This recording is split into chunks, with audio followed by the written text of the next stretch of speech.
Hey guys, hope you're all doing well.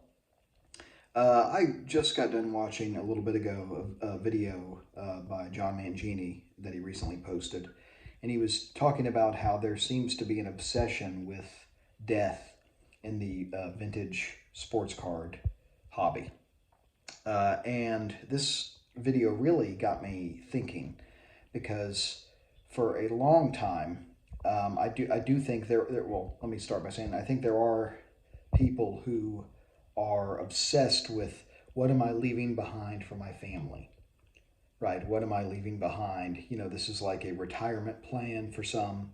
My grandfather is very much like that. He's getting much older. My mom's dad, he's 85 now, and he is very much he for the last decade plus he has really been you know concerned, not concerned, but focused on what he's leaving the family in his collection. And he's a really good man, and he means well.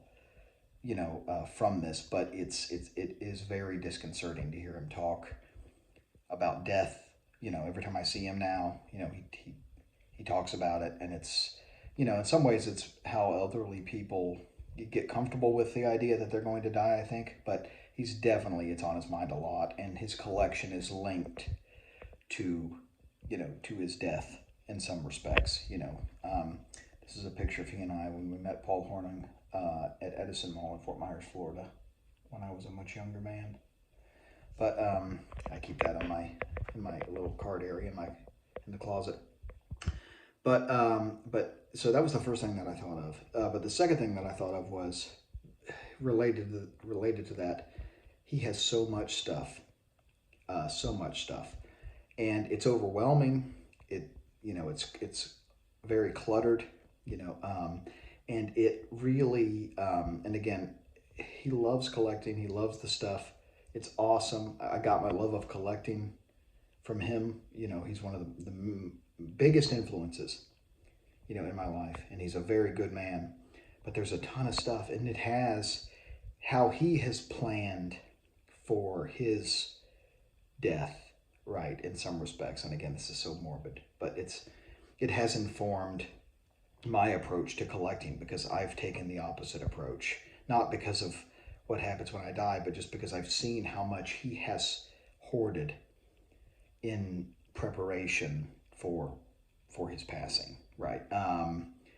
I have taken a much different approach, and I keep my collection of packs at least. I have a lot of cards, right? I've got boxes of cards like any other card guy, but the focus of my collection is on vintage packs, and I really don't have that many, and I am constantly focused on keeping it, the collection neat and clean and tight, uh, just because I do see how much things can get out of hand if you are really just kind of hoarding for a he hoards because he loves the stuff, but he also hoards because he is trying to leave something behind.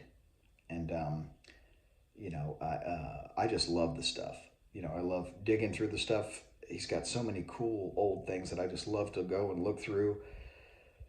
And you know but for him, there's another side to this, that what happens when he's gone. There's something behind that can be something left for the family, I guess.